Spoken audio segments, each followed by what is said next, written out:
Ang DA naman nanindigang maayos ang kalidad ng bigas sa 20 pesos per kilo rice program sa harap po yan ng nalalapit na pagsisimula ng pagbebenta nito. Brigada Sheila Matibag, ibrigada mo! Brigada Live Report. Tiniyak ng Department of Agriculture o DA ang kalidad ng mga ibebentang bigas sa ilalim ng programang 20 pesos kada kilong bigas ng pamahalaan.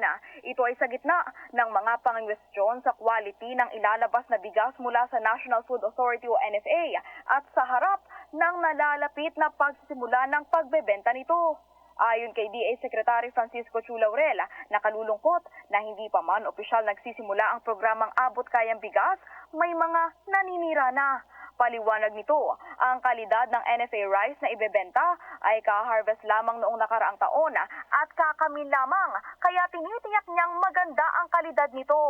Dagdag pa ni Laurel, umiikot ang NFA administrator at ang top management upang matest ng mabuti ang ilalabas na mga bigas.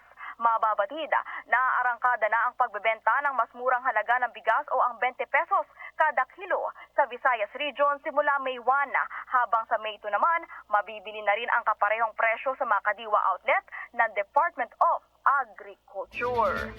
In the heart of changing lives, ako si Brigada Sheila Matibag ng 105.1 Brigada News FM Manila, The Music News Authority. Brigada Balita Nationwide. Ang bahaging ito ay hatid sa atin ng Standout ES4 Capsule. Simulang tuparin ang pangarap ng iyong anak. And stunting now,